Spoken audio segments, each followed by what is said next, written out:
Mr. Sabungero 83. Magandang araw mga kasabungero. Ito nga pala si Mr. Sabungero 83. Ngayong araw na ito, mag-assemble tayo ng 130 na capacity na incubator na nabili natin si Shopee. Sana sa magandang kalabasan ito dahil ngayon ko palang gagamitin itong assembly natin na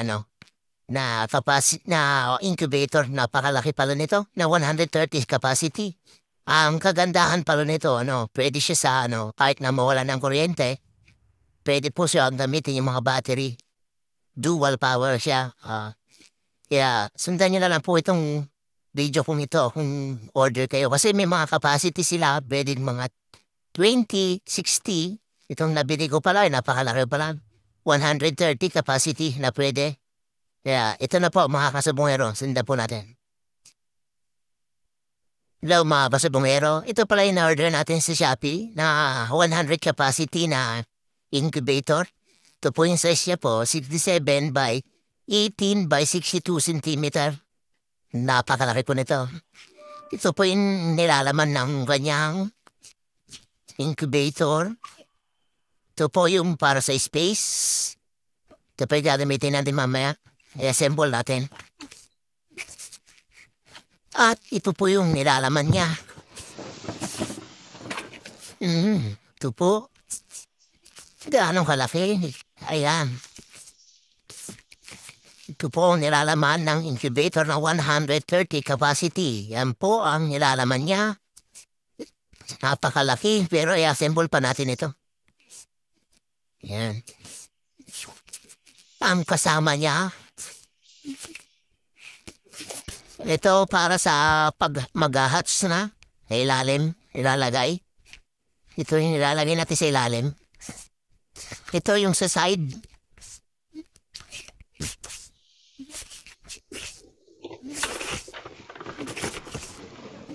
At ito naman yung para sa mga itlog, yung roller.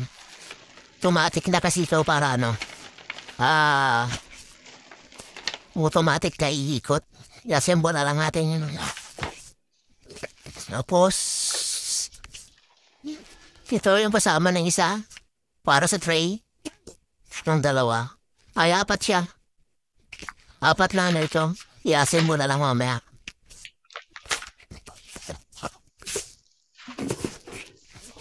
At ito yung mga accessories na gagamitin natin. Saksakan, adaptor. At ito yung isa na mahalaga pag walang kuryente. Itong para sa battery, pwedeng battery ng motor, battery ng sasakyan, pang emergency lamp, lalo sa mga madalas walang kuryente, nawawala ng kuryente para iwas bukok ng ating itlog. Tapos may mga kasama siyang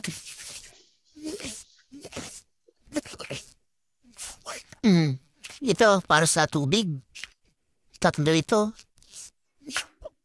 para sa humidity. Ito yung nilalaman niya, yung instruction na pool instruction. Kasi ito yung kasama na para dito sa hose. Ito, lagay natin dito. Dito, para dito talaga ito Yan. Ganito lang guys, mga pasabungero.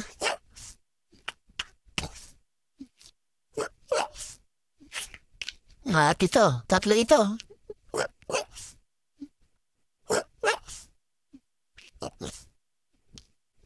Ngayon, assemble natin itong tray niya. Tray. Itong tray, may kasama siyang screw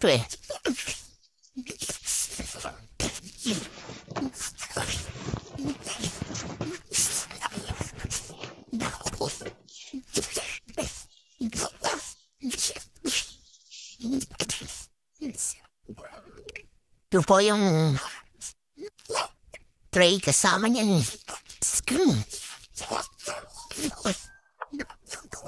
Ano? Ang una nating simbolo na itong tray na paglalagyan ng incubator. Kailangan natin ng 8 screwdriver tapos nut. Ito. 8 screwdriver sa nuts. Sundan lang natin yung pattern kasi merong pattern na ito naka-up. Sundan lang natin yung up niya. Sundan lang natin ito. Ito may mga pattern siya dito sa taas. Nakalagay up. Yun, yung up. Then, sabit lang natin ito.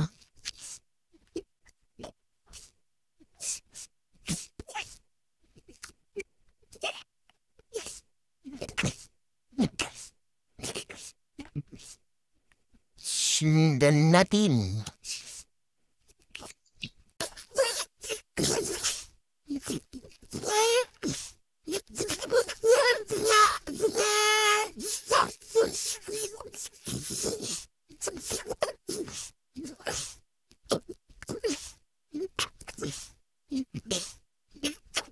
Ganito kasi may pattern na siya. Oh.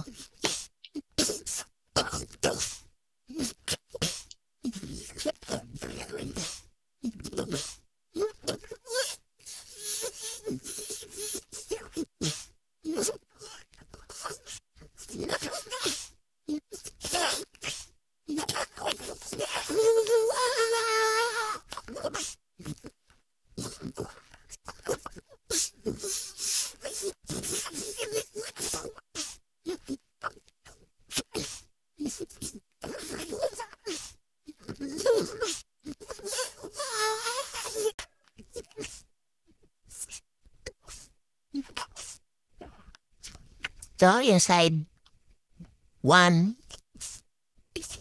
Tapos itong side na ito, sundan lang natin.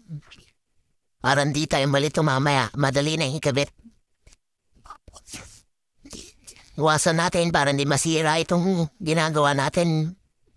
Mahirap maghanap ng kapalit. Yan. Shoot lang natin dito. Tapos natin ipasok.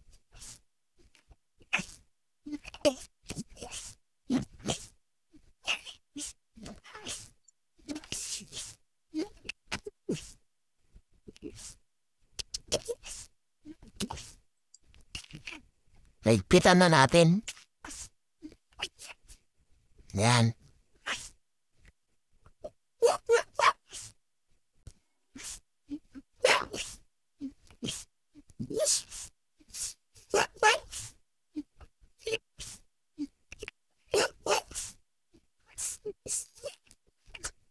Kasi siding, tapos na isang siding.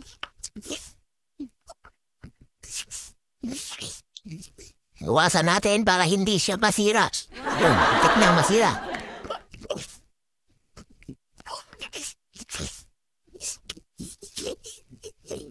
Hindi na natin itong isang nut. Para hindi siya masira agad.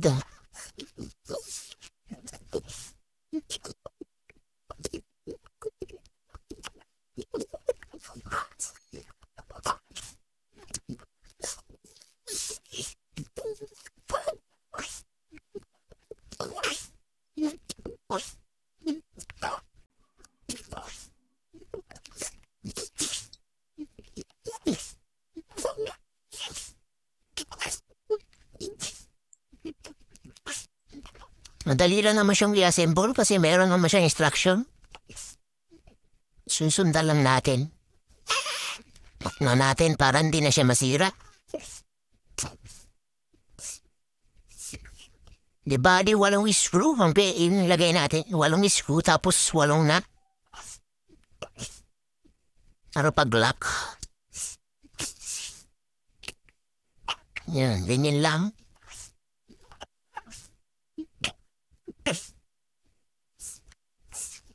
But meron na pala siyang kasamang ito, yung maliit na, no? Screw nila. Parang di na tayo maghanap-hanap.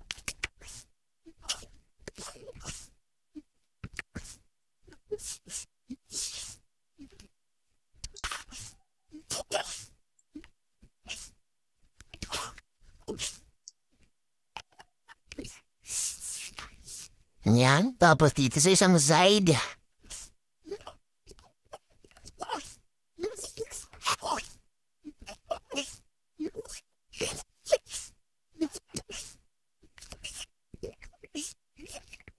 Mukhang mali yung kabit ko.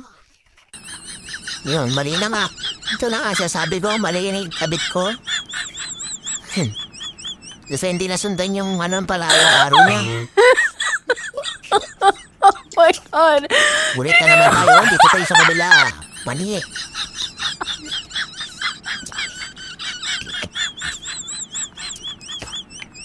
Mali tayo, may mali tayo. Dapat pala yung isang araw doon sa kabila. God. Dali lang naman siya tanggalin.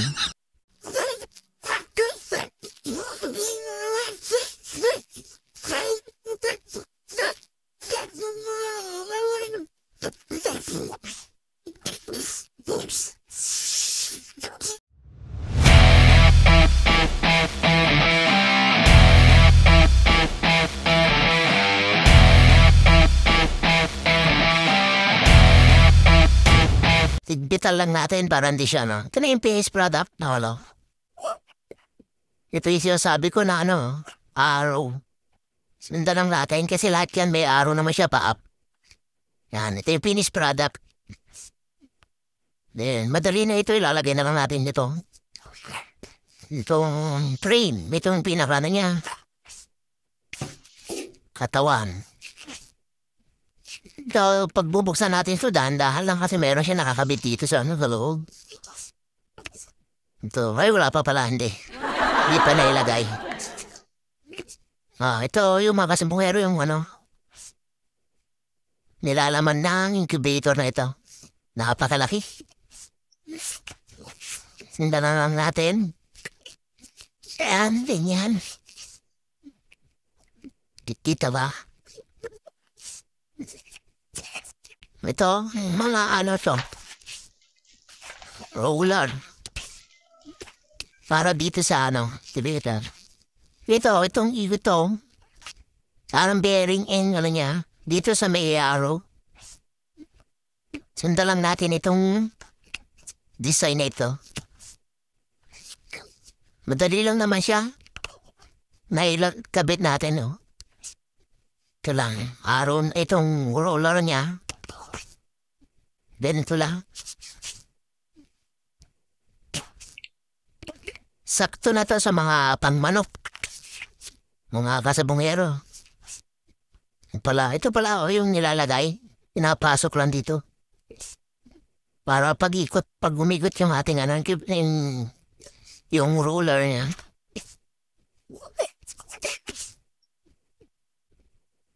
Ito lang mga kasabungero.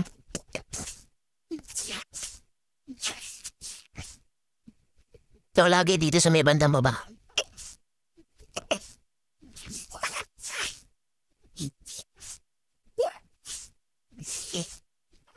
Let's sundan lang natin yung pattern. Itong part na mas maliit, dito sa pinakadulo yan. Ito dulo. Kasi maliit siya, ito yung pinaka-pattern.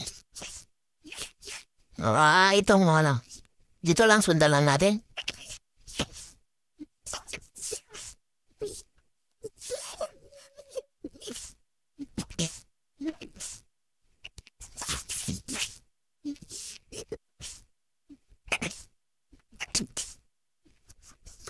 Ganito lang guys, mga kasabungero. Saktong-sakto na siya. Yan. Tapos, itong frame, yung sinasabi ko kanina, dito na ito. Sa loob. Ito na mga kasabungero. Ganito lang kadali. Salpak na lang natin siya dito. Kahit di nyo natanggalin itong itong styro niya. Ganito lang, no?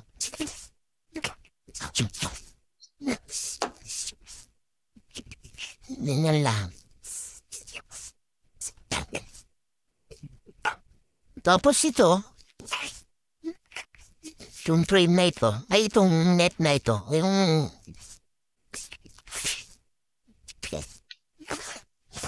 itong net ito, pag malapit na mag-hatch, yung ating mga sisiw, patong lang natin dito yan.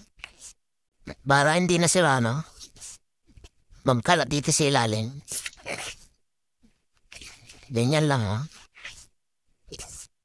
Pantay na siya. Pag mag-hatch na siya. Tapos,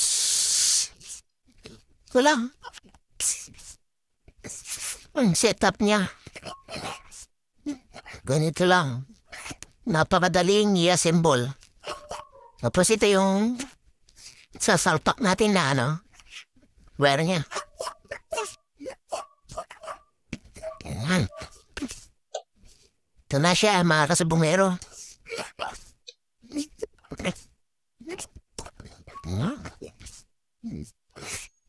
Then, mayroon pa siyang ilalagay na ano to eh.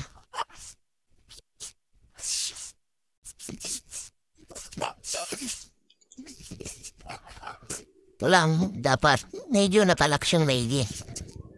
Para hindi siya sumingaw. Saka ito pala, taplo. Ito nilalagay dito sa may side. Side. Taplo ito. Siding. Yan.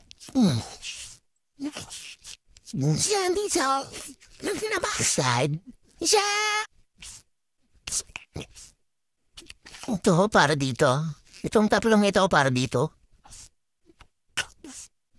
Para sa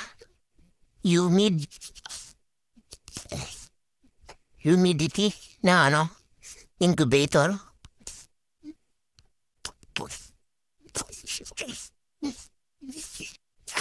Ayan.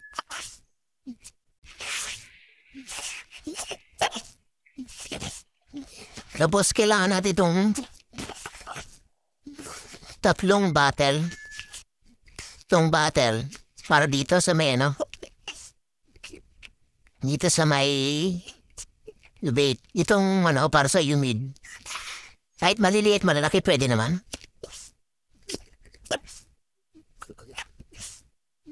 Yan, ganyan lang setup niya. Ito ang tatlo.